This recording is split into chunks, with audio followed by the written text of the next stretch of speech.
Hello everyone, welcome to economics classes. I am Priyanka और आज हम टॉपिक स्टार्ट कर रहे हैं वो हम कर रहे हैं मैथमेटिकल इकोनॉमिक्स का पार्ट 2। पार्ट 1 वाली वीडियो ऑलरेडी जो है वो कल हुई थी। आप प्लेलिस्ट में एक बना दूंगी कंप्लीटली मैथमेटिकल इकोनॉमिक्स, स्टैटिस्टिक्स और इकोनोमेट्रिक्स की। उस कंप्लीट अगर आप प्लेलिस्ट को देख लोगे एग्जाम से पहले तो आपके यहाँ से क्वेश्चंस जो हैं वो गलत नहीं होंगे। ठीक है, जैसा कि मैं कहती हूँ कि सबसे पहले जो भी क्वेश्चन है आप पोज करके खुद आंसर करना और उसके बाद उसकी एक्सप्लेनेशन देखना। और मैक्सिमम मैं ये कोशिश करूंगी कि जैसा भी क्वेश्चन आता है उससे रिलेटेड टॉपिक जो है वो कंप्लीटली आपको क्लास में ही समझा दिया जाए। ठीक है, सो लेट्स स्टार्ट। और हाँ, कल हमने 20 क्वेश्चंस किए थे और एक कमेंट आया था कि 30 क्वेश्चंस करवा दो मैम और डिसेंडिंग ऑर्डर में करा दो। तो देखो ये जो क्वेश्चंस है ना वो अरेंज हो चुके हैं, अरेंज कर दिए मैंने। तो अब ये जो सीक्वेंस चल रहा है आप इसी में ही कर लो, बेटर होगा। और मैं सारे टॉपिक साथ साथ कराऊंगी तो आपको कोई दिक्कत नहीं आएगी, ताकि जब हम और थोड़े हार्ड लेवल के क्वेश्चंस करेंगे ना तो आपके कंसेप्ट्स जो है वो यहाँ से क्लियर हो जाएंगे।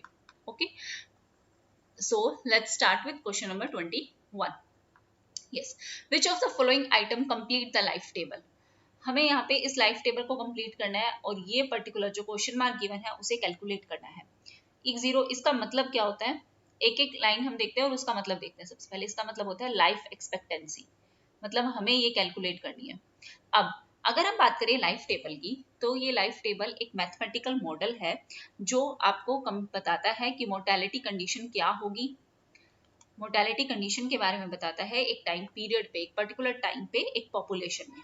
ठीक है, जो हमें एक मेजर जो क्या मेजर करती है, हमें एक बेस देती है किसका, लॉन्गेविटी का, कि पर्टिकुलर कंट्री में क्या लेवल है हमारी लाइफ एक्सपेक्टेंसी का।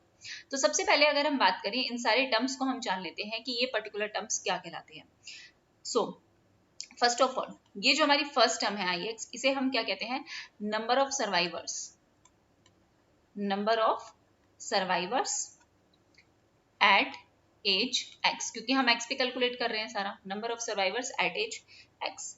दूसरा अगर हम dx देखें तो इसका क्या मतलब होता है, इसका मतलब होता है number of death, number of death. lx अगर हम देखें तो lx का क्या मतलब है, इसका मतलब है number of years lived between x and x1, number of years lived between x and x plus 1। ठीक है, और अगर हम tx की देखें तो tx का क्या मतलब है, tx का मतलब होता है number of years lived after age x। ठीक है, number of years lived after age x, हमने जो x एज निकाली उसके बाद कितने साल वो जिया है।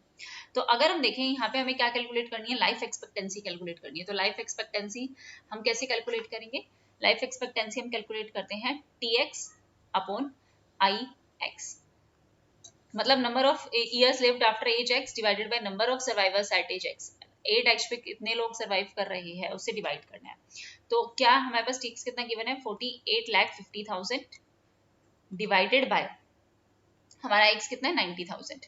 इसको अगर हम डिवाइड करेंगे तो हमें ये 9 से डिवाइड करना है, तो ये कितना आ जाएगा, 9 5 जा 45, 53.89, यस 53.89। ऑप्शन सी हमारा क्या होगा, बिल्कुल सही होगा। Okay, now moving to our next question, question number 22।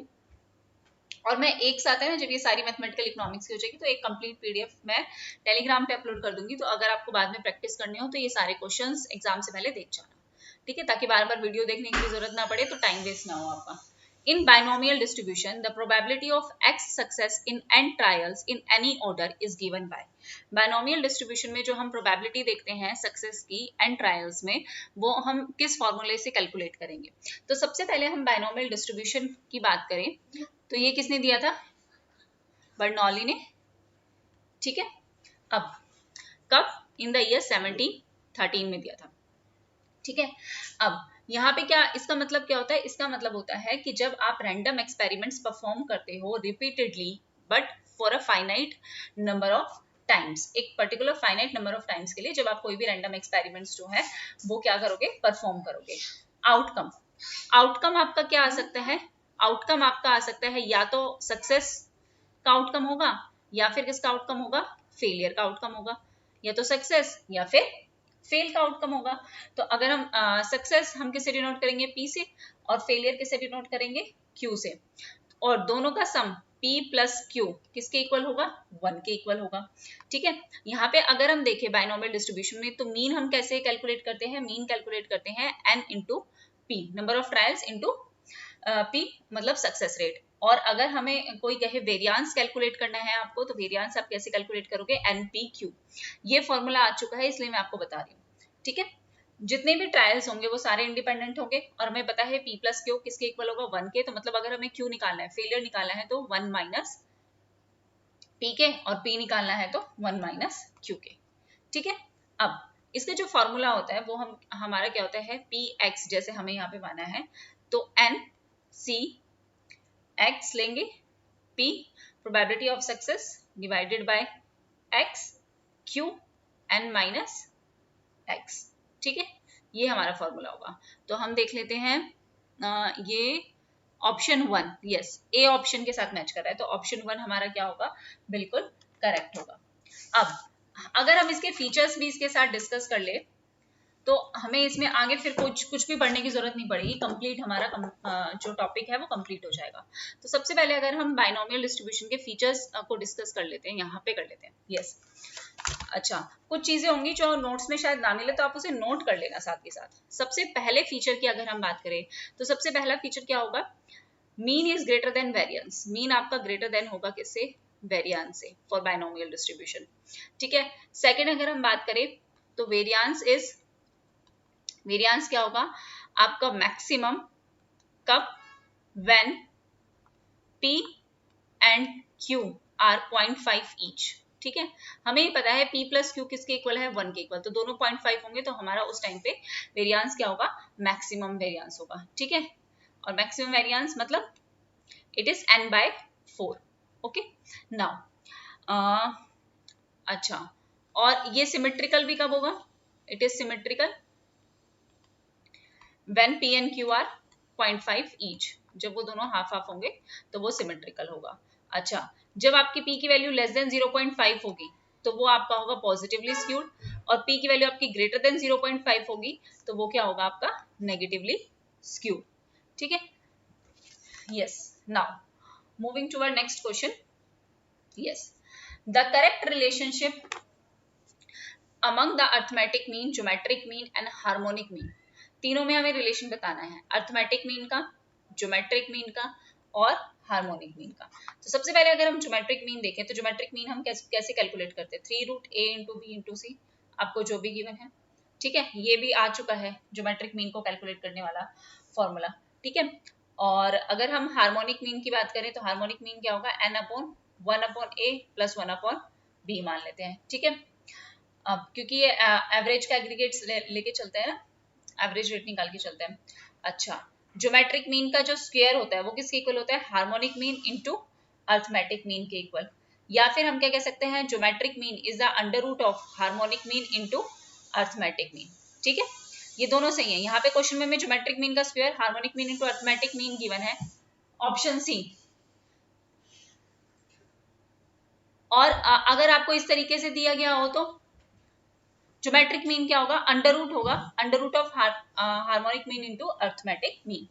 अच्छा, एक और रिलेशन आ सकता है इस तरीके से,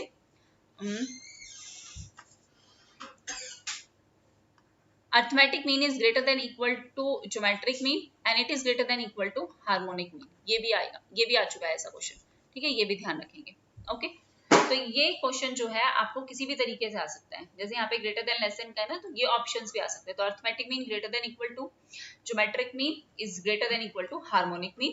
और ज्योमेट्रिक मीन हम कैसे कैलकुलेट करते हैं उसका फॉर्मूला, हार्मोनिक मीन कैसे कैलकुलेट करते हैं उसका फॉर्मूला, और इसका रिलेशन ऐसे भी आ सकता है। Okay, now moving toward next question, question number 24। yes, for moderately skewed distribution the value of mode is 10, value of median is 20, then mean is। तो इसका फॉर्मूला होता है mode is equal to 3 median minus 2 mean। ध्यान रखना, ये question बहुत बार आया है, इस बार भी आया था। या फिर हम कह सकते हैं mean minus mode is equal to 3 mean minus median। ठीक है, वैसे मेरे हिसाब से तो ये वाला फॉर्मूला ना ज्यादा आसान है, मुझे भी यही याद रहता है, mode is equal to 3 median minus 2 mean. तो सबसे पहले अगर हम देखें हमें क्या कैलकुलेट करना है, मोड। अच्छा, मोड हमें गिवन है 10 is equal to 3 into median कितना गिवन है 20 माइनस 2 मीन। हमें मीन कैलकुलेट करना है, तो 10 is equal to 3 into 20 60 minus 2 mean. 2 mean को अगर हम इधर लिया है तो 60 प्लस का 10 इधर करके माइनस का 10 and mean is equal to 60 minus 10 50, 50 divided by 20, तो कितना आ जाएगा 25। यस, ऑप्शन सी हमारा क्या होगा, बिल्कुल करेक्ट होगा। Now moving toward next question, question number 25। Yes, question number 25 क्या कहता है, standard error of a sample mean in random sampling from an infinite population और in random sampling with replacement is given by. With replacement अगर हमें given हो तो हम उसका फॉर्मूला कैसे निकालते हैं। ओके, तो अगर हम इसकी बात करें, the questions asked for the from for the standard error of the sample mean. ठीक है, और हमें दो चीजें दे रखी है कि एक तो आपकी इनफाइनाइट पॉपुलेशन है और एक आपको विद रिप्लेसमेंट लेना है। तो करेक्ट फॉर्मूला क्या होगा स्टैंडर्ड एरर का, तो स्टैंडर्ड एरर का फॉर्मूला होगा वो होगा population standard deviation divided by root N, ये होगा formula. Yes, option number D हमारा क्या होगा, बिल्कुल सही होगा। अच्छा, इसमें हम ये देख लेते हैं कि प्रोबेबल एरर कैसे निकालते हैं। तो प्रोबेबल एरर हम निकालते हैं 0.6745, ये वैल्यू है, इनटू स्टैंडर्ड एरर। ठीक है, और अगर हम देखें कि स्टैंडर्ड एरर कैसे निकालेंगे, तो वो निकालते हैं 1 minus R square upon root N. ठीक है, ये फॉर्मूला भी ध्यान रखना, ये फॉर्मूला भी आ जाता है। अच्छा, अगर हमारा कोरिलेशन लेस देन है प्रोबेबल एरर से, ठीक है, तो हमारा कोरिलेशन इज नॉट सिग्निफिकेंट, तो हमारा सिग्निफिकेंट नहीं होगा। ठीक है, लेकिन अगर ये ग्रेटर देन है, अगर ये आपका आ जाए ग्रेटर देन, तो आपका कोरिलेशन क्या होगा, देन इट इज सिग्निफिकेंट। तो आपका कोरिलेशन क्या होगा, वो सिग्निफिकेंट होगा, ये ध्यान रखेंगे। ठीक है, वैसे कोरिलेशन के अगर हम कोरिलेशन कोएफिशिएंट की प्रॉपर्टीज देखें तो वो क्या क्या है, वो भी डिस्कस कर ले साथ के साथ, क्योंकि मेरा ये पॉइंट ऑफ व्यू है कि अगर आप जो भी क्वेश्चन कर रहे हो ना, उसके साथ साथ उसके थोड़ा सा इन डेप्थ अगर आप पढ़ लो तो उससे रिलेटेड अगर कोई क्वेश्चन आ जाता है ना, तो वो आपका सही हो जाएगा। और जब हमें पता है कि इसी टॉपिक से क्वेश्चन आने हैं, तो कम से कम हमें वो टॉपिक तो कंप्लीट कर लेने चाहिए, इट्स बेटर। यस, तो अगर हम फीचर देखें तो सबसे पहले ये एक प्योर नंबर है। अच्छा, सिर्फ अगर हम कोरिलेशन की बात करें तो कोरिलेशन हमें बताता क्या है, सबसे पहले ये जान लेते हैं। तो ये हमें डायरेक्शन के बारे में बताता है, direction between the two related या फिर नॉन रिलेटेड वेरिएबल, या तो दो रिलेटेड वेरिएबल हो या दो नॉन रिलेटेड वेरिएबल हो, उनकी डायरेक्शंस के बारे में बताता है। ठीक है, चेंज के बारे में बताता है कि x के बढ़ने से y चेंज होगा, क्या डायरेक्शन होगी, उसके बारे में बताएगा। ये हमें कोरिलेशन बताता है। हाँ, परफेक्ट पॉजिटिव कोरिलेशन हो तो +1 वैल्यू, परफेक्ट नेगेटिव हो तो r की वैल्यू क्या होगी -1, ये भी ध्यान रखेंगे। ये हमें कोज और इफेक्ट के बारे में नहीं बताता कि इसका क्या कारण है, क्या कोज है, इसके बारे में नहीं बताता। ये हमें सिर्फ किसके बारे में बताता है, डायरेक्शन के बारे में बताता है। ठीक है, तो सबसे पहले अगर हम फीचर देखें तो क्या है, ये एक प्योर नंबर। दूसरा फीचर अगर हम देखें तो ये हमें रिलेशन के बारे में बताता है, या तो रिलेशन है या फिर रिलेशन नहीं है। ठीक है, और इसकी वैल्यू जो लाई करती है वो -1 से +1 के बीच में लाई करती है। ओके, और ये independent of origin and scale होता है, it is independent of origin and scale. और अगर दो इंडिपेंडेंट वेरिएबल अनकोरिलेटेड भी हो सकते हैं, और अगर अनकोरिलेटेड वेरिएबल है तो वो जरूरी नहीं है वो इंडिपेंडेंट हो। ठीक है, ये वाली लाइन ध्यान रखना, to independent variable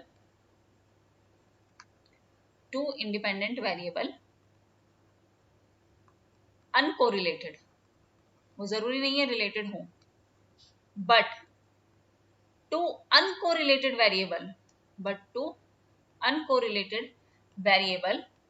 may not be independent, ठीक है।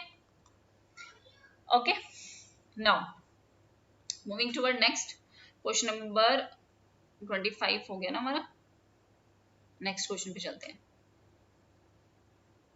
30 क्वेश्चन कैसे आ गया? वो शायद कुछ क्वेश्चंस में ना वो गलत टाइप हो गया होगा, बट हाँ क्वेश्चंस लिए हैं आज, ज़्यादा लिए। सबसे पहले अगर हम बात करें, when the null hypothesis is there as an equality, the level of significance is the probability making। अच्छा, क्या लेवल ऑफ सिग्निफिकेंस होगा? हम क्या एरर कर सकते हैं? Type 2 error, type 1 error, type 1 and 2 या टाइप 1 एंड 3 एरर। ठीक है, अच्छा सो अगर मैं आपको बताऊं टाइप 1 एरर, इसको तो मुझे अच्छे से एक्सप्लेन करना होगा। ये पेपर 1 में भी आता है ना कि व्हेन इट इज ट्रू, अगर हमने उसे फाल्स मान लिया और अगर वो सही, अगर वो गलत है और तब हमने उसे ट्रू मान लिया तो क्या होगा। दोनों एरर को मैं एक अलग से ना चार्ट में एक्सप्लेन कर दूंगी। ठीक है, इसका क्या आंसर होगा? When the null hypothesis is there as an equality, the level of significance is the probability of making. अच्छा, क्या क्या कर सकते हैं हम टाइप 2 एरर करेंगे। ऑप्शन ए हमारा क्या होगा यहाँ पे? बिल्कुल सही होगा। ठीक है, now moving toward next question. Yes, next question आपका क्या है? मैचअप का है। एक साइड आपको देखिए Dickey Fuller test, Box Jenkins method, Glejser text और ग्रेंजर्स टेक्स्ट। ठीक है, अच्छा एक एग्जांपल दे देती हूँ मैं आपको कि कब रिजेक्ट और कब एक्सेप्ट होती है, तो थोड़ा बहुत आइडिया लग जाएगा। हाँ, सबसे पहले अगर हम बात करें टाइप 1 एरर, टाइप 1 एरर हमारी कब होती है? टाइप 1 एरर, टाइप 1 एरर जब होती है जब हमारे ट्रू नल हाइपोथेसिस को हम रिजेक्ट करते हैं। ट्रू नल हाइपोथेसिस को अगर हम रिजेक्ट कर दें, सही है और हमने उसे रिजेक्ट कर दिया, तो ये हमारी क्या है? टाइप 1 एरर है। जबकि और ये क्या होती है? फॉल्स पॉजिटिव, है ना। और टाइप 2 एरर की अगर हम बात करें, टाइप 2 एरर हमारी क्या होगी? टाइप 2 एरर होगी, ये फॉल्स नेगेटिव होती है, फॉल्स नेगेटिव। और ये क्या होगी? जब हमने false null hypothesis, false null hypothesis को when false null hypothesis is not rejected, not rejected का मतलब accepted, और accepted हम लिखते नहीं है, हम ऐसे ही लिखते हैं rejected या not rejected। तो not rejected, और not rejected का मतलब क्या है कि गलत था और हमने उसे क्या कर दिया? accept कर लिया। गलत हाइपोथेसिस को हमने accept कर लिया तो वो क्या है? हमारी टाइप 2 एरर। और सही हाइपोथेसिस को हमने रिजेक्ट कर दिया, वो हमारी क्या है? Type 1 error. Okay, now moving to our next question. Yes, match the test with their purpose given below. Dickey Fuller test, Box Jenkins. अच्छा, कल मैंने ये आपको बताया था ग्रेंजर्स टेस्ट का क्या था? ग्रेंजर्स टेस्ट हमारा किससे रिलेटेड है? कैजुअलिटी से, कॉजुअलिटी से। तो ग्रेंजर टेस्ट का क्या होगा? कॉजुअलिटी। तो डी ऑप्शन का सेकंड होगा, देख लेते हैं, सिर्फ इसी में है। देखो कल भी मैंने आपको कहा था अगर आपको 1 2 भी याद है ना तो आपके आंसर सही होने के बहुत चांसेस हो जाते हैं। अच्छा, एक एक करके हम देख लेते हैं। डिकी फुलर टेस्ट का क्या है? स्टेशनैरिटी को चेक करेगा। बॉक्स जेंसिंग टेस्ट क्या करेगा? फोरकास्टिंग के लिए है। और ग्लेस्टर टेस्ट किसका है? हेटेरोसिस्टिसिटी का है। और Granger's test causality. Okay, so option C हमारा क्या होगा? बिल्कुल सही होगा। नाउ ये सारे ना टेस्ट ध्यान रखना, बहुत बार आते हैं, रिपीटेडली आते हैं। ऐसा शायद ही कोई पेपर बना होगा अब तक जिसमें ये क्वेश्चंस जो है वो हमारे रिपीट ना हो। ठीक है, अच्छा एक दो टेस्ट और बता देती हूँ इसके साथ। अगर हम बताएं नॉर्मेलिटी टेस्ट, तो उसके लिए क्या है? जार्क बेरा टेस्ट। ओवरऑल सिग्निफिकेंस का हमने किया ही था, उसके लिए क्या है? F test.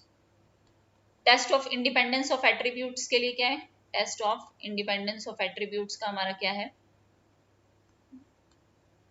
Chi square test, chi square test. और सिग्निफिकेंस ऑफ रिग्रेशन का हमारा क्या है? सिग्निफिकेंस ऑफ रिग्रेशन क्या है? F test.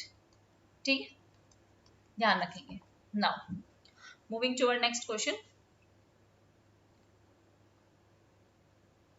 Yes, this is our question, match करना है। Gauss Markov, coefficient of determination, H0B2 और हेटेरोसिस्टिसिटी, ये हमें मैच करना है। सबसे पहले हम गॉस मार्कov का करें तो ये है blue, best linear unbiased efficient. Coefficient of determination R², ये हमने अभी किया है। H0B2OH, ये हमारा क्या है, ये हमारा वन साइडेड टेस्ट है। और हेटेरोसिस्टिसिटी का क्या है, हमारा कोल्फेल्ड क्वांट टेस्ट। ओके, मैच कर लेंगे इसे। ऑप्शन ए का क्या होगा, फोर्थ, तो ऑप्शन ए ही हमारा क्या है, सही है। एक आधा भी बताओ तो हमें हमारा आंसर सही हो जाता है। Now moving to our next question. Yes, multiplicative decomposition model is used to, multiplicative decomposition model इसलिए यूज किया जाता है deseasonalize the time series data, build cost of living index के लिए, टेस्ट अ हाइपोथेसिस, या फिर estimate probability. किसके लिए हम यूज करते हैं, तो अगर हम बात करें मल्टीपल डिकम्पोजिशन मॉडल की, तो ये यूज किया जाता है डी सीजनलाइज के लिए। इसकी मैं एक लिस्ट बना के ना आपको शेयर कर दूंगी टेलीग्राम पे। डी सीजनलाइज के लिए, टाइम सीरीज डाटा के लिए, यस, जिसका मतलब क्या है कि हमें सीजनल इफेक्ट जो है वो रिमूव करना है। डी सीजनलाइज का मतलब ही क्या होता है कि हमें सीजनल इफेक्ट को रिमूव करना है, किससे, टाइम सीरीज से, हमें टाइम सीरीज से रिमूव करना है। और ये मेथड यूज किया जाता है टाइम सीरीज एनालिसिस में, जो क्या करते हैं, टाइम सीरीज को ब्रेक डाउन कर लेते हैं इंडिविजुअल कंपोनेंट्स में, ठीक है, जैसे ट्रेंड में, सीजनैलिटी में, या फिर रैंडम नॉइज जो है हमारी, जिससे हम बच ही नहीं सकते। सो इसमें हम उसको इंडिविजुअली क्या कर लेते हैं, डिवाइड कर लेते हैं, ब्रेक डाउन कर लेते हैं। ओके, सो इसके अकॉर्डिंग हमारा ऑप्शन 1 क्या होगा, बिल्कुल सही होगा। Now moving to our next question. Next question हमारा मैचअप का है स्क्वीनेस, वेरियांस, अर्थक्वेक और एफ टेस्ट। अब हमें पता है कि एफ टेस्ट क्या है, रेशियो ऑफ वेरियांस को चेक करने के लिए। स्क्वीनेस क्या दिखाता है हमें, लैक ऑफ सिमेट्री, सिमेट्री के बारे में बताता है। वेरियांस हमें क्या बताता है, डिस्पर्सन। और अर्थक्वेक क्या है, अर्थक्वेक हमारा रैंडम वेरिएशन। तो एफ टेस्ट का क्या है, ऑप्शन 3। तो दो में हमारे स्क्वीनेस क्या है, लैक ऑफ सिमेट्री, ए का 4th। यस, ऑप्शन बी, ये सबको पता होता है स्क्वीनेस, और इसी से ही आंसर आ गया। तो ऑप्शन बी हमारा क्या होगा, बिल्कुल सही होगा। Now moving toward next question. हाँ, यस, नेक्स्ट क्वेश्चन में हमें ये निकालना है, कैलकुलेट करना है, ठीक है। अब ये हमारी 3x3 मैट्रिक्स है, 3x3 मैट्रिक्स है। इसे सॉल्व करते हैं। ये हम कैसे कैलकुलेट करेंगे, देखो, सबसे पहले हम इनको ना नंबर दे देते हैं, ए, बी, सी, डी, ई, एफ, जी, एच और आई। और हमें क्या करना होता है, एक को रखना होगा काटा, फिर इन दोनों को मल्टीप्लाई, फिर बीच वाले टर्म को हटाया, फिर यहाँ पे जो टर्म थी, यहाँ पे जो टर्म थी वो मल्टीप्लाई, यहाँ पे जो थी, यहाँ पे जो थी उसको मल्टीप्लाई। तो मैं इसको लिख के बता देती हूँ कैसे करेंगे। सबसे पहले हमने a term Lee, a term ली, और ए टर्म लेके, एक सेकेंड, दूसरा पेन ले लेती हूँ। हाँ, हमने ये ए वाली टर्म ली, तो ये रो हटी, ये रो हटी, तो हमें सिर्फ किसको मल्टीप्लाई करना है, इसको और इसको। तो क्या लिखेंगे, ए, ई, आई को मल्टीप्लाई करेंगे, माइनस एफ और एच को मल्टीप्लाई करेंगे, ठीक है। उसके बाद यहाँ पे हम माइनस का साइन लेंगे। अब हमने बी को लिया, और जब हम बी को लेंगे तो ये रो हटी, यहाँ से ये रो हटेगी और यहाँ से ये वाली रो हटेगी। तो हम क्या करेंगे, डी और आई को लेंगे, ये और ये वाली टर्म, और एफ और जी वाली टर्म को लेंगे, ठीक है। फिर प्लस सी, ये वाली टर्म ली हमने, तो हमने ये हटाया और ये हटाया, तो हमारे पास क्या बचा, ये डी और एच, जी और ई। तो सी वाली टर्म को लिया जो हमने, डी और एच माइनस ई और जी। ये क्वेश्चन आप सॉल्व करेंगे और इसका आंसर कमेंट बॉक्स में मेंशन करेंगे। मैंने आपको फॉर्मूला ही बता दिया है, ये आपका फॉर्मूला है, ये आपका क्वेश्चन है। मैं यहाँ पे इरेज कर देती हूँ, लो, और ये अब आपको सॉल्व करना है खुद, ठीक है। A, B, C, D, E, F, ji, H और आई। ये क्वेश्चन सॉल्व करके आपको मेंशन करना है कमेंट बॉक्स में इसका करेक्ट आंसर क्या होगा, ठीक है। Now moving toward next question. Difference of equation is concern with, difference of equation जो है वो किससे कंसर्न है, हमारे डिस्क्रीट चेन से, कंटिन्यूअस से, दोनों से या फिर नन ऑफ द अबव। तो सबसे पहले डिफरेंस इक्वेशन की बात करें तो डिफरेंस इक्वेशन हमें क्या बताता है, ये रिलेशन बताता है। It describe about the relationship between the values of variable at different point of discrete time. ठीक है, relation between the value of variables at different points in discrete time में। ठीक है, और ये किस लिए यूज किए जाते हैं, ये यूज किए जाते हैं, ये एक ऐसा मॉडल सिस्टम है जो यूज किया जाता है और इसमें स्टेप्स होते हैं। जैसे अगर हमने मान लो पॉपुलेशन मॉडल ले लिया तो वो हम ईयर बाय ईयर देखेंगे, अगर हमने फाइनेंशियल मॉडल ले लिया तो वो हम ईयर बाय ईयर देखेंगे। तो डिफरेंस इक्वेशन जो है वो हमें बताता है डिस्क्रीट चेंजेस के बारे में। अच्छा, तो फिर कॉन्टिन्यूअस किसके बारे में बताता है, अगर ये आपसे पूछ लेते हो तो कॉन्टिन्यूअस जो डील करता है वो डील करता है डिफरेंशियल। वो किसे डील करता है, वो डील करता है डिफरेंशियल इक्वेशंस से। ठीक है, डिफरेंस इक्वेशन डिस्क्रीट से डील करता है जबकि डिफरेंशियल इक्वेशन कॉन्टिन्यूअस चेंजेस से डील करता है। ठीक है, ध्यान रखेंगे। Now moving to our next question, a linear programming problem can be solved by, ये कल हमने किया था, किसने दिया है इसका सिंप्लेक्स मेथड, किसने दिया है, डेंसिंग ने। ये हमने कल किया था ये मॉडल, है ना, कब दिया था, 1947 में। राइटिंग को क्या हो गया भाई, कब दिया था, 1947 में। तो लीनियर प्रोग्रामिंग मॉडल क्या यूज करता है, हमारा सिंप्लेक्स मेथड। ठीक है, जो हमें बेस्ट सॉल्यूशन बताता है साइमल्टेनियस इक्वेशन विद कंस्ट्रेंट्स। हमने कंस्ट्रेंट लिए थे मैक्सिमाइज मिनिमाइज, इसका हम एक क्वेश्चन लेंगे अभी लास्ट में और है ना उसको सॉल्व करेंगे, समझेंगे कि कैसे हम, अगर हमें मैक्सिमम गिवन हो, वैसे मैक्सिमम ही हमारी सही फॉर्म होती है, अगर हमें मिनिमम वाली प्रीमल प्रॉब्लम हमें गिवन हो तो उसका डुअल कैसे होगा, डुअल का प्रीमल कैसे होगा। ये क्वेश्चन हम मैंने लास्ट में लिया, उसको पूरा समझाऊंगी एग्जांपल के साथ, ध्यान से समझना। ठीक है, now moving to our next question, in an open economy input output model the viability is examined by, ये भी कल मैंने आपको बताया था। तो इसके लिए हमारी हॉकिन साइमन कंडीशन है, कंटकर है, डिकी फुलर टेस्ट है, गोल्डफ्रेंड टेस्ट है। तो ये मैचअप में था ये क्वेश्चन, तो ये इसका क्या कंडीशन है, Hawkins Simon condition necessary condition है to show the existence of a positive solution, positive solution बताना इनपुट आउटपुट सिस्टम में। ठीक है, अब हमें ये क्या बताता है, हर एक कॉलम जो इसमें हर एक कॉलम है वो क्या रिप्रेजेंट करता है, वो आपका टोटल इनपुट की रिक्वायरमेंट, कि हमें कितनी इनपुट की रिक्वायरमेंट है किसी पर्टिकुलर आउटपुट को जनरेट करने में, हर सेक्टर में, each sector of the economy. ठीक है, अब और अगर हम इसके एलिमेंट्स की बात करें तो हर जो कॉलम होता है इनपुट आउटपुट मैट्रिक्स में वो लेस देन या इक्वल टू 1 होना चाहिए, लेस देन और इक्वल टू 1 होना चाहिए। ठीक है, now moving to our next question, applying to OLS ordinary least square to simultaneous equations result in parameters being inefficient होंगे, inconsistent होंगे, biased होंगे या biased और inconsistent होंगे। तो अगर हम बात करें ऑर्डिनरी लीस्ट स्क्वायर जब हम अप्लाई करते हैं, OLS अप्लाई करते हैं किसमें, साइमल्टेनियस इक्वेशन में, साइमल्टेनियस इक्वेशन में, साइमल्टेनियस इक्वेशन मॉडल में, तो रिग्रेसर जो होता है हर एक इक्वेशन में वो एंडोजीनियस हो सकता है, it may be endogenous, it may be endogenous, मतलब वो कोरिलेट हो सकता है with the error term, correlated with the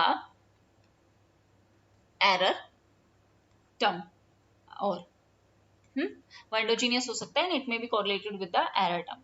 अगर हम मेन की अजम्पशंस की बात करें OLS की, तो वो होना क्या चाहिए, वो होना चाहिए आपका एक्सोजीनियस। इसकी की अजम्पशन है कि वो क्या होना चाहिए, एक्सोजीनियस होना चाहिए, मतलब uncorrelated with the error term, error term के साथ वो कोरिलेट नहीं होना चाहिए, अनकोरिलेटेड होना चाहिए। ठीक है, इस अजम्पशन के कारण, because of this particular assumption, हमारा जो साइमल्टेनियस इक्वेशन है वो वायलेट होता है और वो क्या देता है हमें, बाइज्ड और इनकंसिस्टेंट रिजल्ट हमें देता है, क्योंकि इसकी क्या हो जाती है वायलेशन इस पर्टिकुलर अजम्पशन की। तो उसकी वजह से हमारे जो रिजल्ट्स आते हैं वो क्या आते हैं, बाइज्ड और इनकंसिस्टेंट।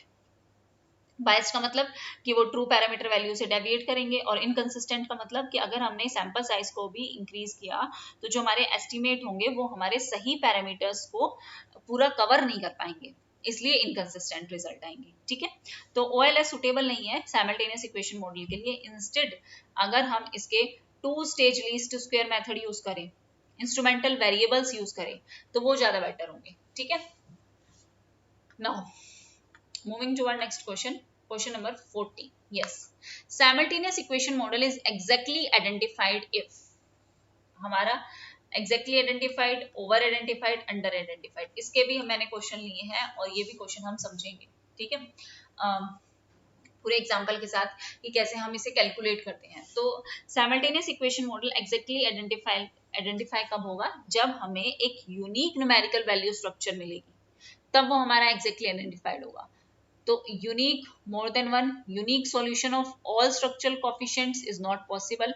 पॉसिबल है, structural coefficient can not be estimated, नहीं वो एस्टिमेट करेंगे। तो unique numerical value of structural parameter can be obtain. तो हमें क्या मिलेगी, एग्जैक्टली आइडेंटिफाई कंडीशन। जब हमारा मॉडल एग्जैक्टली आइडेंटिफाई होता है तो हम यूनिक वैल्यूज जो है वो एस्टिमेट कर पाएंगे। यूनिक वैल्यूज को हम एस्टिमेट कर सकते हैं 2 स्टेज लीस्ट स्क्वायर लगा के, ना कि ऑर्डिनरी लीस्ट स्क्वायर नहीं लगा सकते। 2 स्टेज लीस्ट स्क्वायर लगा के हम यूनिक वैल्यू जो है वो आइडेंटिफाई कर सकते हैं। यस, यहाँ पे मैंने आपको पूरा फॉर्मूला, पूरा स्ट्रक्चर दे रखा है, लेकिन मैं ये इसको ऐसे ना समझा के ना कब ओवर आइडेंटिफाइड होगा। हाँ, हमें ये पता है कि जो ऑर्डर कंडीशन है वो हमारी नेसेसरी है, जैसे मैंने कल भी बताया था। अगर वो फेल हो जाती है तो हमारी आइडेंटिफाइड नहीं है, और हमारी रैंक कंडीशन नेसेसरी भी है, सफिशिएंट भी है। अगर ये पूरा हो जाए तो वो हमारी क्या है, आइडेंटिफाइड, या तो एग्जैक्टली या फिर ओवर। लेकिन मैं इसको ना एक क्वेश्चन से समझाऊंगी तो हमें ज्यादा समझ में आएगा। यस, ये क्वेश्चन है based on order condition. Question हर बार आता है, ध्यान से समझना। Based on order condition state whether the first equation is identified. हमें ये बताना है कि ये पहली इक्वेशन आइडेंटिफाइड है, एग्जैक्टली, अंडर या ओवर। ठीक है, given the following structural model, ये हमें स्ट्रक्चरल मॉडल दे रखा है, जहाँ पे y क्या है हमारे एंडोजीनियस वेरिएबल, x क्या है प्रीडिटरमिन्ड वेरिएबल, और u क्या है हमारे, ये हमारी रैंडम टर्म्स है। तो सबसे पहले अगर हम बात करें ऑर्डर कंडीशन की, तो एक एक वर्ड देखते हैं। देखो, अगर k minus m is equal to g minus 1 आ जाए तो ये होगी हमारी जस्ट या फिर एग्जैक्ट आइडेंटिफाइड। अगर हमारी value k minus m greater than g minus 1 से आ जाए तो वो हमारी क्या होगी, ओवर आइडेंटिफाइड। अगर हमारी k minus m less than g minus 1 से आ जाए तो वो होगी अंडर आइडेंटिफाइड। अगर आप कहोगे कि ये आपने बता दिया लेकिन क्या मतलब है k, m का और g का, तो देखते हैं। सबसे पहले हम मतलब समझते हैं इनके। ठीक है, सबसे पहले अगर हम देखें k का मतलब क्या है, k का मतलब है हमारे total number of variables. Total number of variables हमारे कितने हैं। ठीक है, पूरी इक्वेशन में, होल इक्वेशन में, सिर्फ उस पर्टिकुलर इक्वेशन में नहीं जिसमें पूछा गया है, कंप्लीट इक्वेशन में हमारे कितने वेरिएबल हैं। ठीक है, m का मतलब होता है हमारे नंबर ऑफ वेरिएबल्स उस पर्टिकुलर इक्वेशन में जिसमें पूछा गया है, number of variables in particular equation जो हमसे पूछी गई है। जैसे यहाँ पे हमें फर्स्ट इक्वेशन पूछी गई है कि वो एग्जैक्ट है, ओवर है, अंडर है, तो हम फर्स्ट का लेंगे। ठीक है, पर्टिकुलर इक्वेशन। और अगर हम जी की कहें तो जी का क्या मतलब है, नंबर ऑफ इक्वेशंस। हमें क्वेश्चन में इक्वेशन कितनी गिवन है, नंबर ऑफ इक्वेशन। तो अगर हम इस पर्टिकुलर क्वेश्चन में देखें तो हमें कितनी इक्वेशन गिवन है, हमें टोटल 3 इक्वेशन गिवन है, फर्स्ट, सेकेंड और थर्ड। तो अगर हम यहाँ पे देखें तो ये हमें जी कितना गिवन है, ये हमें 3 गिवन है, और इसमें से हम 1 लेसन करेंगे तो ये हमारा कितना आ जाएगा, 2। अब हमें क्या कैलकुलेट करना है, k माइनस m हमारी कितनी वैल्यू आती है। ओके, तो सबसे पहले अगर हम k की बात करें तो k मतलब हमारे total variables whole equation, complete equation में, तो क्या है हमारे y1, y2, y3, x1, x2, x3, ये सारे हैं y1, y2, x1, x2, y3, x3, ये सारे हैं। तो ये टोटल कितने हैं हमारे, k हमारा कितना हो गया, 6। ओके, m कितने हैं हमारे, m का मतलब उस पर्टिकुलर इक्वेशन में जिसमें पूछा गया है। तो हमसे फर्स्ट इक्वेशन के बारे में पूछा गया, और फर्स्ट इक्वेशन में कितने वेरिएबल हैं, y1, y2, x1, x2, कितने हैं, 4। तो कैलकुलेट करें, फॉर्मूला क्या है, k minus m is equal to g minus 1 अगर आ जाता है तो रिलेशन देखते हैं अब। g कितनी, टोटल इक्वेशन कितनी है 3 माइनस 1, 1 लेस देन लेते हैं तो कितना आ गया 2 के। टोटल हमारी इक्वेशन में कितने वेरिएबल है 6 और पर्टिकुलर इक्वेशन में कितने हैं 4, कितना आ गया 2। तो 2 इज इक्वल टू 2 क्या सिचुएशन है हमारी, एग्जैक्ट आइडेंटिफाइड की सिचुएशन है। तो आंसर क्या होगा ऑप्शन सी, एग्जैक्टली आइडेंटिफाइड। ठीक है, समझ में आ गया। ओके, ऐसे हम 2-3 क्वेश्चन आप लगा लेना PYQ से, या मैं करवा दूंगी तो आपको अच्छे से आ जाएगा, इसमें कोई गलती नहीं होगी और ये क्वेश्चन आता है हमेशा, इसलिए मैंने यही ले लिया। Now moving toward next question, for an exactly identified equation the order condition that should be fulfilled in that equation। exactly identified के लिए कौन सी कंडीशन फुलफिल होनी चाहिए, अभी हमने देखा ना g minus 1, 1 less than, तो exclude 1 less than the total number of endogenous variable in the model। Include करते हैं या एक्सक्लूड करते हैं 2 और मोर, नहीं हम एक्सक्लूड करते हैं सिर्फ 1, तो exclude 1 less than the total number of endogenous variables in the model. Okay, now moving toward next question, ANOVA analysis of variance is carried out by using, तो वो किससे होता है, एनालिसिस ऑफ वेरिएंस हमारा होता है F टेस्ट से। ये भी क्वेश्चन बहुत बार पेपर 1 में भी आ चुका है, ऑप्शन डी हमारा क्या होगा, बिल्कुल सही होगा। Okay, now moving toward next question, question number 44, under normal probability curve the area with in the range of -1.96 से लेके +1.96 क्या होगा, कितना हमारी कितनी वैल्यू होगी। तो हम अगर देखें तो ये हमारा होता है, ये हमने अभी सिमेट्री की बात की थी ना, वही हमने क्या देखा है कि -1.96 से +1.96 की हमें वैल्यू देखनी है। ठीक है, और ये हमारे कितने 0.25 होगा, ये 0.25 होगा। हाँ, तो बीच में कितनी वैल्यू बची, इधर बची 47.5, टोटल 50-50 हमने देखा, और इधर भी कितनी बची टोटल 47.5, तो कितने बन गया ये बन गया हमारा 95%। तो 95% हमारा क्या होगा, है ना, 95% हमारा क्या होगा, सही होगा। लेकिन ऑप्शन हमारे क्लोज नहीं है तो हम 96 पे टिक करेंगे, ऑप्शन बी हमारा क्या होगा, सही होगा। ओके, नाउ 1.96 हमारा क्या स्टैंडर्ड डेविएशन है ना, standard deviation of the mean. Now moving toward next question, bootstrapping technique is used to, जो बूटस्ट्रैपिंग टेक्निक होती है किस लिए यूज की जाती है, test for specification wise, obtaining sampling distribution of parameters of interest, test for auto correlation, या test for normality of error. तो अगर हम बात करें बूटस्ट्रैपिंग टेक्निक की, तो ये क्या ऑब्टेन करते हैं, ये लेते हैं सैम्पलिंग डिस्ट्रीब्यूशन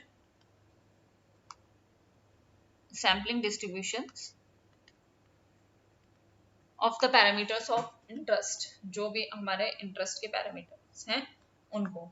और ये बूटस्ट्रैप जो है जनरली यूज किया जाता है, हम डिस्ट्रीब्यूशन देखते हैं स्टैटिस्टिक्स का कि मीन है वेरिएंस है, वो हम चेक करते हैं। तो किस लिए होता है, obtaining sampling distribution of obtaining sampling distribution of parameter of interest, option B हमारा क्या होगा, सही होगा।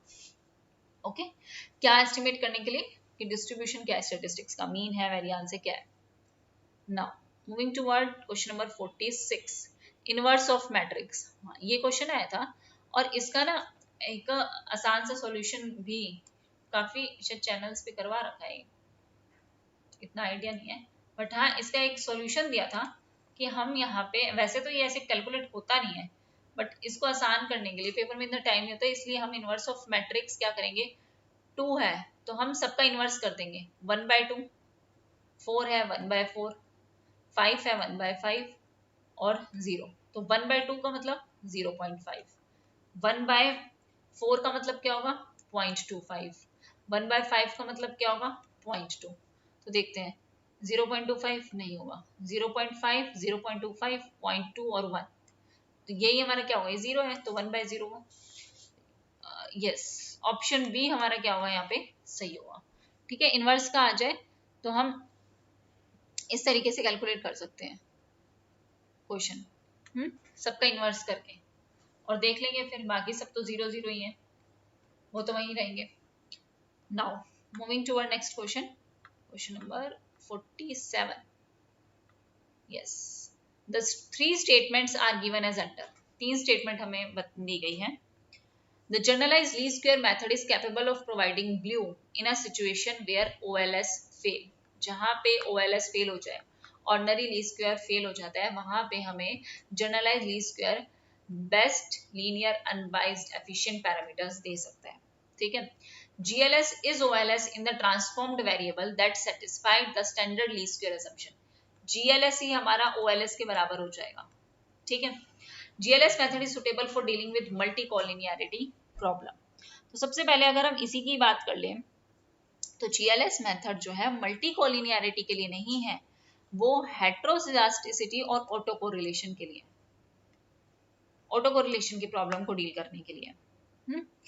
और मल्टी कॉलिनियरिटी प्रॉब्लम का मतलब जब हमारे रिग्रेसर्स हाईली कोरिलेटेड होते हैं, तो यहाँ पे GLS इस प्रॉब्लम को सॉल्व नहीं कर सकता, तो GLS यूज किया जाता है हेट्रोजिडास्टिसिटी और ऑटो कोरिलेशन की प्रॉब्लम को सॉल्व करने के लिए, ना कि मल्टी कॉलिनियरिटी की प्रॉब्लम को सॉल्व करने के लिए। ओके, सो ऑप्शन सी तो हमारा क्या होगा, गलत। अब ऑप्शन बी की बात करें, GLS इज OLS, यस। जब हम ट्रांसफॉर्म करते हैं ना वेरिएबल्स को एरर टर्म्स बनाने के लिए, तो हमारे होमोजिडास्टिसिटी अनकोरिलेटेड हो जाते हैं, और जब हम OLS अप्लाई करेंगे तो वो बराबर इक्वल हो जाएंगे। सो GLS OLS के बराबर हो जाता है जब हम डाटा ट्रांसफॉर्म करते हैं। सो ऑप्शन बी हमारा क्या होगा, बिल्कुल सही है। सबसे पहले की अगर हम बात करें जनरलाइज लीस्ट स्क्वायर मेथड की, तो हमें OLS जो है वो हमें ब्लू देता है, बेस्ट लीनियर अनबाइज्ड एस्टिमेटर देता है।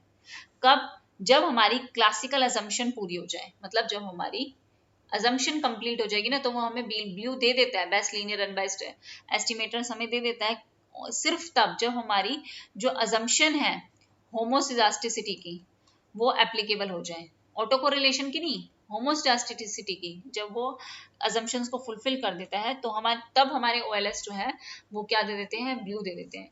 ठीक है, सो अगर ये अजम्पशंस वायलेट हो गई हेट्रोजिडास्टिसिटी की या ऑटो कोरिलेशन की, तो GLS क्या करेगा, मॉडल को ट्रांसफॉर्म कर देगा और फिर वो कंडीशन को पूरा कर देगा। तो GLS मेथड कैपेबल है ब्लू को देने के लिए, बट OLS उस सिचुएशन में फेल हो जाते हैं।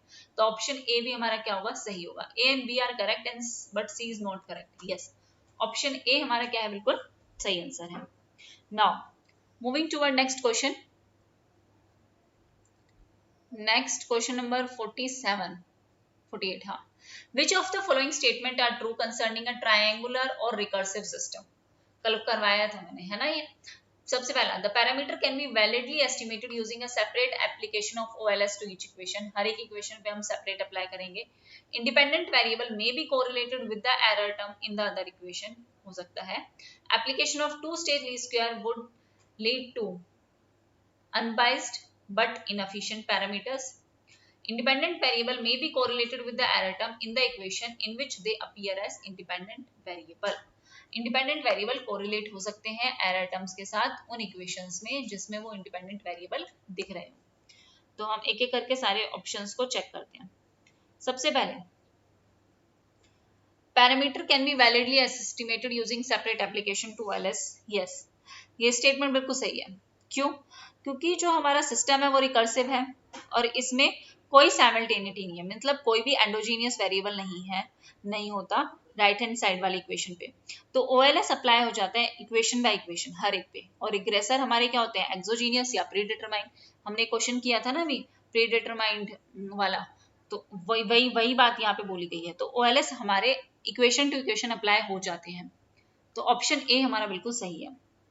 सेकेंड ऑप्शन की अगर हम बात करें, independent variable may be correlated with the error term in the other equation, ये स्टेटमेंट भी हमारी सही है, क्योंकि रिकर्सिव सिस्टम में या ट्रायंगुलर सिस्टम में इंडिपेंडेंट वेरिएबल एक इक्वेशन में, अगर हमने देखा एक इक्वेशन में वो कोरिलेट कर रहे हैं एरर के साथ, है ना, तो वो हमारे OLS के असम्पशंस को भी वायलेट नहीं करता। कब तक, जब तक कि वो अनकोरिलेट रहे एरर टर्म के साथ दूसरी इक्वेशन में जिसमें वो अपीयर हो रहे हो। हाँ, अच्छा, अगर ये आपको पर्टिकुलर जो मॉडल है वो नहीं समझ में आए ना, तो क्योंकि हमें पूरा समझना पड़ेगा उसके लिए लाइन बाय लाइन, तो वो मैं अलग से समझा दूंगी, मैं मेंशन कर देना पर आप, ठीक है। तो ये ऑप्शन बी भी हमारा सही है। ऑप्शन सी की अगर हम बात करें, application of two stage least square would lead to unbiased but inefficient parameter. तो OLS जो है वो ऑलरेडी कंसिस्टेंट और एफिशिएंट होता है रिकर्सिव सिस्टम में, तो टू स्टेज लीस्ट स्क्वायर को अप्लाई करने का तो कोई सवाल ही नहीं पैदा होता, कोई जरूरत ही नहीं है, अननेसेसरी सी बात हो गई, क्योंकि OLS ordinary least square already ही कंसिस्टेंट और एफिशिएंट पैरामीटर्स आपको दे रहा है, तो इट इज अननेसेसरी और not required to use two stage least square method. तो टू स्क्वायर लीस्ट स्क्वायर हमें फिर अनबायस्ड एस्टिमेट्स ही देगा, बट हमारे लिए एक नया, हाँ ये सही है, यस, OLS हमें ऑलरेडी कंसिस्टेंट और एफिशिएंट दे रहा है, तो ये हमें अनबायस्ड और इनएफिशिएंट देता है, तो ऑप्शन सी भी हमारा क्या होगा, सही होगा। ऑप्शन डी की बात करें, independent variable may be correlated with the error term in the equation in which they appear as independent. So हाँ, ये ऑप्शन आपका कुछ गलत है, क्योंकि OLS की जो कोर अजम्पशन है ना, जो मेन अजम्पशन है, उसको ये वायलेट कर रहा है। रिग्रेसर आपके अनकोरिलेटेड होना चाहिए, जैसा मैंने पहले भी क्वेश्चन में बताया, regressor must be uncorrelated with the error term in their own equation, अपनी खुद की इक्वेशन में वो एरर टर्म के साथ अनकोरिलेट होंगे। यस, तो ये जो OLS की कोर असम्पशन है उसको वायलेट कर रही है ये वाली स्टेटमेंट, क्योंकि regressor they must be uncorrelated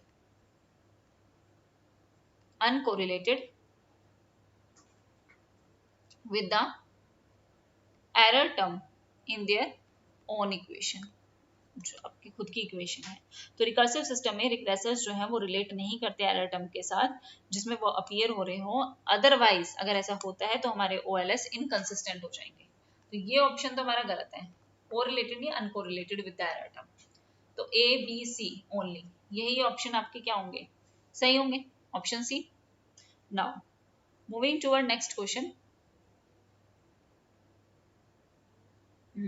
Yes.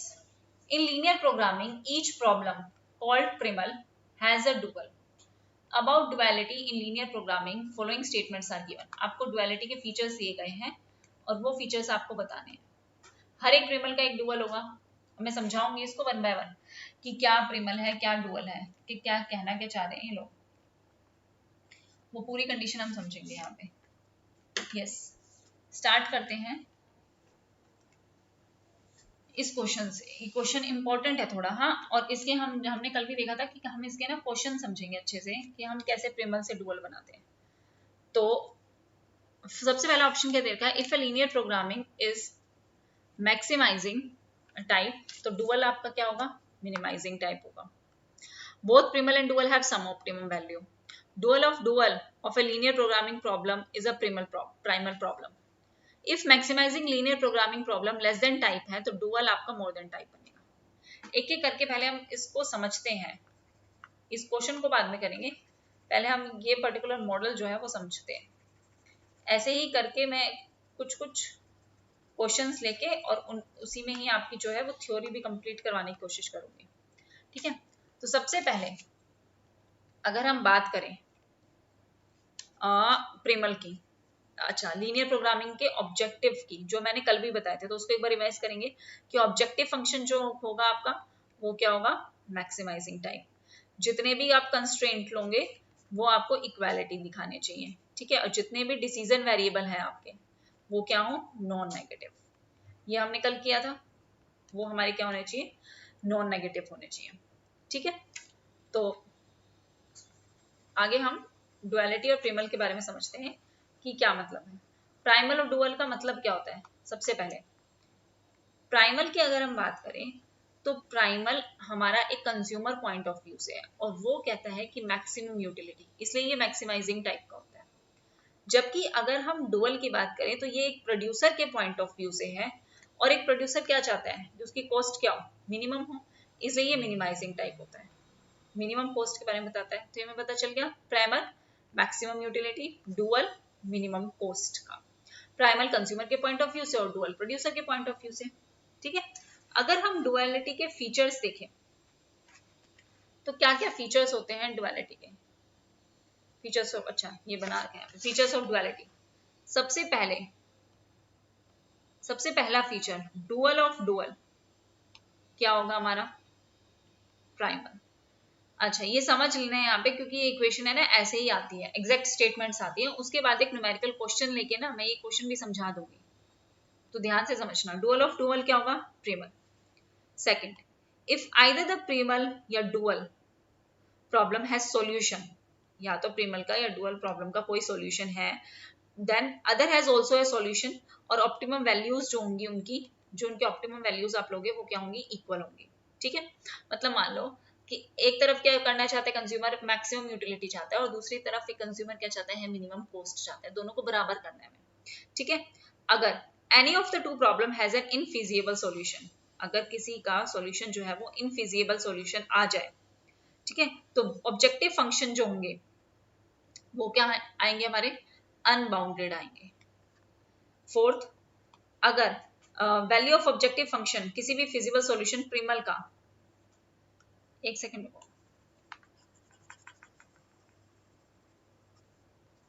Fourth हम यहां ले लेते हैं, yes, value of objective function for any feasible solution primal का, वो लेस देन होगा किससे? फिजिबल सॉल्यूशन डुअल से। ठीक है, डुअल का ग्रेटर देन होगा, प्रिमल का लेस देन होगा। अगर fifth, if either of the primal या फिर डुअल हैज अनबाउंडेड सॉल्यूशन, तो जो उसके दूसरी प्रॉब्लम के जो सॉल्यूशन होंगे वो भी क्या होंगे? इनफिजिबल होंगे। इसको मैं शॉर्ट में बता दूंगी अभी लास्ट में। इफ प्रिमल का आपके पास इनफिजिबल सॉल्यूशन है, इफ, अच्छा नीचे ये दे रखा है, यहीं पे इरेज कर देती हूँ। यस, अगर प्रिमल के फिजिबल सॉल्यूशन है तो डुअल के नहीं होंगे, और प्रिमल के क्या होंगे? Primal not have finite optimum solutions, उसके भी ऑप्टिमम सॉल्यूशंस नहीं मिलेंगे। अगर डुअल के फिजिबल सॉल्यूशंस हैं तो प्रिमल के नहीं होंगे। ठीक है, अगर प्रिमल के फिजिबल सॉल्यूशन है तो डुअल के नहीं होंगे, और डुअल के फिजिबल सॉल्यूशन है तो प्रिमल के नहीं होंगे। अब इसको अगर हम डायग्राम से देखें, मतलब ये क्या मतलब है, ये फिजिबल सॉल्यूशन होना नहीं होना, एक सेकंड में लास्ट में आपको बता देती हूँ, छोड़ो इसे। यस, यहां पे से देखो, जब दो कंस्ट्रेंट, हमने जैसे ऑब्जेक्टिव फंक्शन लिया था, फिर उसके कंस्ट्रेंट लिए थे, फिर एक नॉन नेगेटिविटी वैल्यू ली थी। अब दो कंस्ट्रेंट जहां पे भी हमारे इंटरसेक्ट करते हैं, कंस्ट्रेंट का मतलब क्या होता है? जैसे हम एक वो नहीं बना लेते एक बाउंड्री कि हम इतने ही, जैसे अगर एज ए कंज्यूमर हम देख रहे हैं तो हम इतने ही पैसे खर्च करेंगे, इन दोनों का जो बजट होगा वो हमारा मैक्सिमम 10 रुपीज होगा, 50 रुपीज होगा, तो ये एक कंस्ट्रेंट लगा दी हमारी। एक कंस्ट्रेंट हमारी इनकम है कि हमारी इनकम 100 है, तो उसके अकॉर्डिंग ये हमारे कंस्ट्रेंट हो गई, हमारी लिमिट हो गई। ठीक है, तो यही होते हैं कंस्ट्रेंट्स। अब जहां हमारे कंस्ट्रेंट इंटरसेक्ट करते हैं वो हमें क्या देते हैं? They will provide us unique solution. जहां पे भी हमारे कंस्ट्रेंट इंटरसेक्ट करेंगे तो वो हमारे क्या होंगे? यूनिक सॉल्यूशन होंगे। जैसे मान लो ये डायग्राम, ठीक है, ये आपके ऑब्जेक्टिव फंक्शन है, ये हमने मान लिया कि ये हमारा ऑब्जेक्टिव फंक्शन है। अच्छा, ये हमारा ऑब्जेक्टिव फंक्शन, ये ले लिया, और हमने मान लिया कि ये हमारे कंस्ट्रेंट है। ठीक है, और ये हमारी क्या है? कौन साइड लाइन है जो इनको टच करती हुई जा रही है। अब ये देखो कि ये हमारे ऑब्जेक्टिव फंक्शन है, ये हमारी कंस्ट्रेंट है, तो यहाँ पे हमें ये सारे सॉल्यूशंस, काफी ज्यादा सॉल्यूशन मिल गए कि हम यहाँ से लेके यहाँ तक जा सकते हैं। तो ये हमें क्या प्रोवाइड कर रहा है? मैनी सॉल्यूशन प्रोवाइड कर रहा है। लेकिन मान के चलो दूसरी ही सिचुएशन में, अगर हमारे ये इस तरीके से हमारी ऑब्जेक्टिव फंक्शन की लाइन और कंस्ट्रेंट की लाइन इस तरीके से इंटरसेक्ट करे, तो यहाँ देखो ये जो लिमिट है ये कहाँ तक जाएगी? नहीं पता, यहां से यहां तक कहाँ तक जाएगी? ऑब्जेक्टिव और कंस्ट्रेंट के बीच में ही हमें करना है, जो करना है वही हमारी लिमिट है। तो ये हमें क्या दे रहे हैं? ये हमें दे रहे हैं अनबाउंडेड फिजिबल रीजन, क्योंकि ये क्लोज सेट नहीं है ना ये पूरा। अगर क्लोज सेट हो तो हमें बाउंडेड मिल जाएंगे, लेकिन ये क्लोज्ड है नहीं, तो ये हमें अनबाउंडेड फिजिबल रीजन दे रहे हैं। ठीक है, because there is no code, no closed set. और अगर ये इस तरीके से हो, मतलब मान लो ये लाइन जा रही है यहाँ और ये इंटरसेक्ट हो गई यहाँ, तो ये कोई कॉमन पाथ ही नहीं है, ये इधर जा रहा है, ये इधर जा रहा है, तो ये हमें क्या दे रहे हैं, ये हमें इनफिजिबल प्रॉब्लम दे रहे हैं, ये हमें इनफिजिबल प्रॉब्लम दे रहे हैं, क्योंकि इनका कोई कॉमन रीजन ही नहीं है, कहीं नहीं जाएगा। तो ये हमारी कंस्ट्रेंट जहाँ पे टच करती हैं वो हमें बताते हैं कि हमें यूनिक सॉल्यूशन देंगे या फिर हमें फिजिबल सॉल्यूशन देंगे या इनफिजिबल सॉल्यूशन देंगे। वो हमें ये चीज डायग्राम से भी हमें पता चल जाता है। जब हम कंस्ट्रेंट और ऑब्जेक्टिव फंक्शन को मिलाते हैं तो हमें पता चल जाता है कि ये हमारा ऑब्जेक्टिव है, या तो प्रिमल के हिसाब से हम देखें तो मैक्सिमम यूटिलिटी का, डुअल के हिसाब से देखें तो हमारा होगा किसका, मिनिमम कॉस्ट का। यस, तो अभी जो मैं आपको ऊपर फीचर्स बता रही थी, अगर मैं उसको शॉर्ट में बताऊं तो क्या होंगे, ड्युअलिटी प्रॉब्लम शॉर्ट में देखिए, इस साइड हम ले लेते हैं प्रिमल, इस साइड हम ले लेते हैं डुअल। ये हमारा मैक्सिमाइजिंग टाइप, ये हमारा क्या होगा, मिनिमाइजिंग टाइप होगा। अगर हमारे बाउंडेड ऑप्टिमल सॉल्यूशन है यहाँ पे प्रिमल में, ये हमें बाउंडेड ऑप्टिमल सॉल्यूशन दे रहे हैं, तो डुअल भी हमें बाउंडेड ऑप्टिमल सॉल्यूशन देगा। ठीक है, अगर ये हमें अनबाउंडेड सॉल्यूशन दे रहे हैं तो डुअल हमें देगा हैज नो फिजिबल सॉल्यूशन। अगर प्रिमल हमें हैज नो फिजिबल सॉल्यूशन दे रहा है, हैज नो फिजिबल सॉल्यूशन, तो ये हमें क्या देंगे, डुअल हमें क्या देंगे, अनबाउंडेड देंगे। ठीक है, ये नोट कर लेना, ये आता है एक क्वेश्चन सेकंड, थर्ड, फोर्थ। अगर ये हमें नो फिजिबल सॉल्यूशन दे रहे हैं तो हमें एक तो डुअल अनबाउंडेड देगा, या फिर हमें आइदर अनबाउंडेड और हमें दे सकता है नो फिजिबल सॉल्यूशन, कोई भी सिचुएशन हो सकती है। ठीक है, अच्छा, और अगर हमें ये आइदर अनबाउंडेड दे, आइदर ये हमें अनबाउंडेड दे या नो फिजिबल सॉल्यूशन दे, तो हमें डुअल भी नो फिजिबल सॉल्यूशन ही देगा, नो फिजिबल सॉल्यूशन ही देगा, ध्यान रखेंगे। ठीक है, तो अगर हम यहाँ पे क्वेश्चन में देखें, ये एक्सप्लेनेशन आप देख लेना बाद में, और आपको लगे तो ये नोट कर लेना यहाँ से। ठीक है, एक्सप्लेनेशन जरूरी नहीं है, जितना समझाया जाता है थोड़ा ज्यादा समझाया जाता है, लिखा नहीं जाता उतना। First, if linear programming problem maximising type है तो डुअल क्या होगा, हमारा मिनिमाइजिंग टाइप होगा। ये भी हम एग्जांपल से भी समझेंगे। ठीक है, बिल्कुल सही बात है, ये हमारा प्रिमल है तो हमारा डुअल क्या होगा, मिनिमाइजिंग टाइप। अभी मैंने बताया both primal and dual have some optimum value, बिल्कुल दोनों की कुछ ना कुछ क्या होंगी, ऑप्टिमम वैल्यूज भी होंगी। Both dual of linear programming क्या होगा, प्रिमल प्रॉब्लम होगी, ऑप्शन सी भी सही है।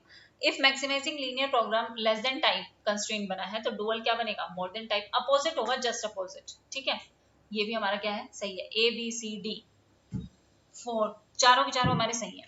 अब रूल क्या होता है, अगर प्रिमल दे रखा है तो उसको हमें डुअल में कन्वर्ट करने का क्या रूल है, ये मैंने लिख नहीं रखा तो ये ना देख लेना, लिख लेना, लिखना चाहो तो। सबसे पहले रूल्स क्या बनते हैं of converting Primal into dual. सबसे पहले हम क्या करेंगे, ट्रांसपोज करेंगे रो और कॉलम को, transpose row and column, example से समझाऊंगी मैं भी। Transpose row and column, row और कॉलम को ट्रांसपोज करके क्या बनाएंगे, कंस्ट्रेंट कोफिशिएंट, कंस्ट्रेंट कोफिशिएंट बना देंगे उन्हें। ठीक है, फिर हम करेंगे जो हमारे कोफिशिएंट दे रखे हैं उसे हम ट्रांसपोज करेंगे, transpose coefficient of objective function, जो हमें ऑब्जेक्टिव फंक्शन के दे रखे हैं coefficients, and right side constraint, उनको करेंगे। अभी ये समझ में ना आए तो मैं एग्जांपल दूंगी अभी। फिर हम इनइक्वालिटीज को चेंज करेंगे। ठीक है, लेस देन है उसको मोर देन के साइन में करेंगे कन्वर्ट, और अगर हमें मैक्सिमाइजिंग दे रखा है तो हम उसे मिनिमाइज करेंगे ऑब्जेक्टिव फंक्शन को। ठीक है, अब एक क्वेश्चन लेते हैं, एक एग्जांपल लेते हैं। जैसे मान लो हमें दे रखा है मैक्सिमाइजिंग z C1 x1, एक second, C1 x1 plus C2 x2 subject to A11 x1 plus A12 x2 greater than equal to B1, A21 x1 plus A22 x2 greater than equal to B2 और x1 greater than 0 और x2 greater than 0। ये हमारी form है, ये हमें पता है कि इस तरीके से हमारी फॉर्म, ये हमारी जनरल स्टैंडर्ड फॉर्म है एलपीपी की। हमें इसे जनरल फॉर्म में कन्वर्ट करना होगा, तो क्या करेंगे, तो हम क्या करेंगे, सबसे पहले हम बनाएंगे इसका मिनिमाइजिंग। मैक्सिमाइज का हमें क्या करना पड़ता है, मिनिमाइज करना पड़ता है। तो minimising C is equal to, अब देखो ये जो हमारे कंस्ट्रेंट है ये वर्टिकल में है, अब इन्हें हॉरिजॉन्टल में लाना पड़ेगा क्योंकि हमें यही दिखा ना ट्रांसपोज करना है रो और कॉलम को। तो B1 x1 की जगह अब हम क्या ले लेंगे, y1, क्योंकि वहां यहाँ हम किसकी बात कर रहे हैं, यहाँ हम मैक्सिमम यूटिलिटी की बात कर रहे हैं और यहाँ पे क्या आ जाएगी हमारी मिनिमाइज कोस्ट, हमें यहाँ पे कोस्ट को मिनिमाइज करना है। तो B1 y1 प्लस ये जो B2 बना ये किसके साथ बनेगा, y2 के साथ, ठीक है। अब ये जो दोनों हमारी टर्म है इनको हमें क्या करना पड़ेगा, इन दोनों टर्म को हमें वर्टिकल है ट्रांसपोज करना पड़ेगा।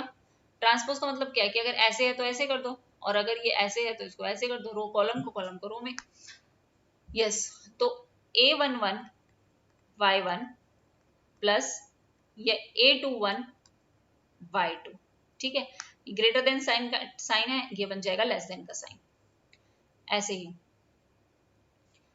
अब ये जो दोनों टर्म है A12 y1 plus A22 y2, ये भी बन जाएगा लेस देन का साइन।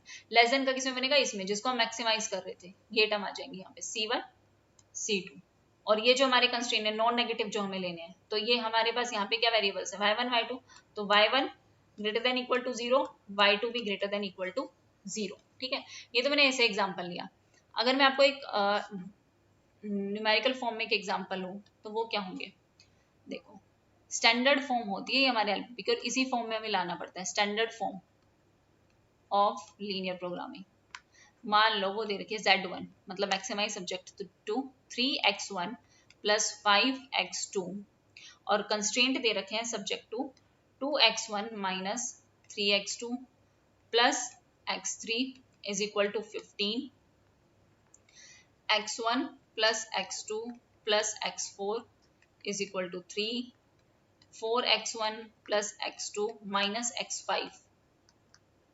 ओ ये स्टैंडर्ड फॉर्म है ना, इसकी हमें जनरल फॉर्म, अच्छा मान लो हमें जनरल फॉर्म दे रखे तो हम स्टैंडर्ड कैसे बनाएंगे, वो ज्यादा समझ में आएगा क्योंकि वो सीधा हो जाएगा ना, ये थोड़ा कंफ्यूजिंग हो जाएगा, अभी एकदम से ही समझ में नहीं आएगा। लेकिन एक बार हमें दोनों आ गया ना तो हमें ये पता चल जाएगा स्टैंडर्ड से हमें जनरल फॉर्म में कैसे जाना है और जनरल दे रखे तो स्टैंडर्ड फॉर्म में कैसे जाना है, वो ध्यान रखना, ठीक है। तो मैं इजी वे में समझाती हूँ, डिफिकल्ट पड़ेगा थोड़ा पहली बार समझने के लिए। देखो अगर हमें जनरल फॉर्म दे रखी है, फॉर्म दे रखी है एलपीपी की, मतलब minimising subject to z is equal to minus 3x1 minus 5x2, minimising subject to 2x1 minus 3x2 less than equal to 15 और x1 plus x2 less than equal to 3, 4x1 plus x2 greater than equal to 2, x1 हमें दे रखा है greater than 0 और x2 हमें जो दे रखा है वो अनरेस्ट्रिक्टेड दे रखा है, कोई लिमिट नहीं दे रखी। तो अब हमारे पास प्रॉब्लम क्या है कि हमारा ऑब्जेक्टिव फंक्शन मिनिमाइज है तो हमें उसे मैक्सिमाइज में चेंज करना पड़ेगा। कंस्ट्रेंट में इनइक्वालिटी है तो हमें इक्वालिटी मिलेगी, इनइक्वल टर्म है तो हमें इक्वालिटी में लेके आना पड़ेगा।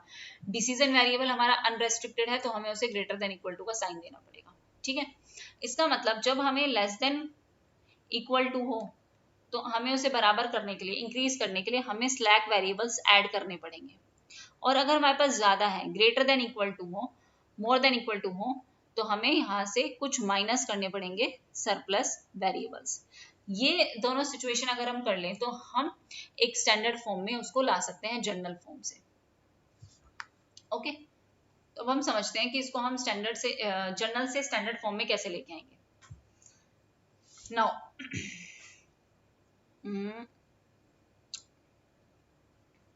एक टर्म ले लेते हैं, हम प्रॉपर लिख लेते हैं। यहाँ पे z इज इक्वल टू, साथ साथ लिख लेना तब समझ में आएगा। मेरे लिखने से सिर्फ अगर आपको लगता है समझ में आ जाएगा तो मुझे नहीं लगता कि आज ऐसे आएगा, क्योंकि मैंने भी बहुत बार लिखा होगा तब मुझे आया है समझ में। ये मैं ऊपर वाला ही क्वेश्चन लिख रही हूँ यहाँ पे दोबारा से, ताकि यहीं पे समझाऊंगी तो समझ में आ जाएगा आसानी से। और इतना जोर इसलिए दिया जा रहा है क्योंकि ये क्वेश्चन आ सकता है कि अभी आपको पता है मैथमेटिकल सीधे सीधे क्वेश्चन नहीं आते हैं, थोड़ा सा अब सॉल्यूशन के क्वेश्चन आने लगे हैं। तो वैसे ये पहली बार समझने में, क्योंकि यहाँ पे हमारे पास ऑप्शन नहीं है ना, पेपर में ऑप्शन होंगे ना तो बहुत आसानी से हमें समझ में आ जाएगा। अब हमें क्या करना है, हमें ये देखना है कि ये ग्रेटर देन इक्वल टू का साइन है। तो हमें इसको लेस देन बनाना पड़ेगा, और ग्रेटर देन को लेस देन बनाने के लिए हमें सरप्लस वेरिएबल्स जो है वो यहाँ से हटाने पड़ेंगे। तो हम हटा देते हैं इसको इक्वल टू लाने के लिए। तो 2x1, और यहाँ पे हम जितने भी चेंज करेंगे ना फिर वो मेन फंक्शन में चेंज कर देंगे। 2x1 minus 3।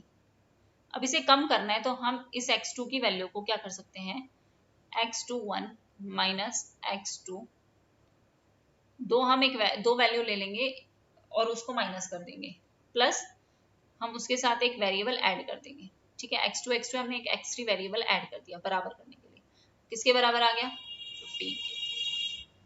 ठीक है, दूसरी वैल्यू अगर हम ले x1 प्लस x2 की जगह हम क्या ले रहे हैं, हम लिख देते हैं यहाँ पे कि हमने x2 की जगह क्या लिया है, x21 minus x2 double dash, कि हम x2 की जगह ये वैल्यूज को पुट करेंगे इनको बराबर लाने के लिए।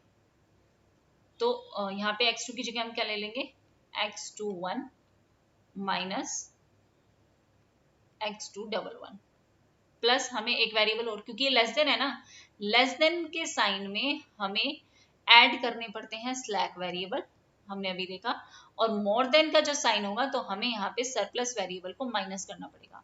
और ये वेरिएबल्स हमारे पास x1 x2 दे रखा है, तो हमने वेरिएबल्स x3 x4 x5 मान लिया। ठीक है, इसलिए हम कर रहे हैं। तो हमने x3 ऐड कर दिया, अब हम यहाँ पे ऐड क्या कर सकते हैं, x4, और इसे ले आएंगे बराबर किसके, 3 के। लेस देन का साइन है तो हमें इक्वल टू पे लेके जाना है इसकी स्टैंडर्ड फॉर्म बनाने के लिए। तीसरा 4x1 प्लस x2 की जगह हम क्या चेंज कर रहे हैं, x21 minus x2 double one, कुछ भी नंबर हो सकते हैं, 15 माइनस 10 ऐसे करके ये नंबर है, प्लस तीसरा वेरिएबल हम यहाँ पे क्या ले सकते हैं, अच्छा ये ग्रेट मोर देन का साइन है तो क्या हम यहाँ पे प्लस करेंगे, नहीं। अगर हमारा ग्रेटर देन का साइन है तो हमें क्या करना पड़ता है, माइनस करना पड़ता है सरप्लस जो हम ले रहे हैं, माइनस x5। और अब हमने इसको किसके बराबर कर दिया, 2 के बराबर। अब हमारे कितने वेरिएबल्स आ गए, x2 हमारा अनरेस्ट्रिक्टेड था और x1 ग्रेटर देन 0, तो x1 तो हमारा ग्रेटर देन 0 है। फिर हमने x2 को जो अनरेस्ट्रिक्टेड लिया था, अब x2 डैश लिया, x2 डबल डैश लिया, x3 लिया, x4 लिया, x5 लिया, और ये सब किसके बराबर हो गए, ग्रेटर देन इक्वल टू 0, क्योंकि सारे आपके लेस देन से हमने किस में कन्वर्ट कर दिया, उनको इक्वल टू में कन्वर्ट कर दिया। ठीक है, तो हमारी फीचर क्या था कि मैक्सिमम को मिनिमम में कन्वर्ट करना है। ठीक है, उसके बाद हमारी जो टर्म्स हैं, जो हमारे कंस्ट्रेंट है वो इक्वालिटी में आने चाहिए, ये तीनों हमारी कंस्ट्रेंट है। और फिर जो हमारी टर्म है वो नॉन नेगेटिव आनी चाहिए, तो हमारी नॉन नेगेटिव मतलब ग्रेटर देन 0। अब हमने यहाँ पे कितने टर्म्स ऐड किए, एक तो हमने ये वाली टर्म ऐड की, माइनस 3x1 को हमें प्लस 3x1 में लाना पड़ेगा, प्लस माइनस की टर्म को हम प्लस में लेना है ना, क्योंकि मिनिमाइज से मैक्सिमाइज पे जा रहे हैं, प्लस 5। x2 की जगह हमने क्या टर्म ली थी, x21 minus x2 double one, plus हमने और क्या कितनी टर्म्स ऐड की हैं, x3 x4 और एक x5 को माइनस, तो वो सारी चीजें यहाँ पे लेंगे, plus x3 plus x4 minus x5, ये सारी टर्म हमने यहाँ पे ऐड की, और ये हमने बना दिया इसको मैक्सिमाइजिंग। और ये सब्जेक्ट टू हमने ये सारे कंस्ट्रेंट इक्वालिटी में भी ले आए, और हम ये वैल्यू भी नॉन नेगेटिव ले आए। ठीक है, नहीं समझ में आएगा तो एक और क्वेश्चन लेके समझा देंगे। बट ये क्वेश्चन आप करके देखना खुद से कि अगर आपको एक स्टैंडर्ड मिनिमाइज सब्जेक्ट फॉर्म दे रखी है तो आप उसको स्टैंडर्ड फॉर्म में, मैक्सिमाइज फॉर्म में कैसे लेके जाओगे। ठीक है, मिनिमाइज का मतलब वो आपकी डुअल है, मतलब आपको कॉस्ट मिनिमम करनी है। मैक्सिमाइज मतलब आपकी प्रीमल है, एज ए कंज्यूमर आपको क्या करनी है, यूटिलिटी को मैक्सिमम करना है। सो thank you very much everyone. ये सारे क्वेश्चंस हमने आज कवर किए हैं, इनको ध्यान से समझ लेना और शेयर करना जो भी एग्जाम देने वाले हैं। एंड अब हम ऐसे ही न्यूमेरिकल क्वेश्चंस मैक्सिमम से मैक्सिमम कवर कर लेंगे अभी एक हफ्ते के अंदर अंदर। Okay, so thank you very much everyone, take care, bye bye.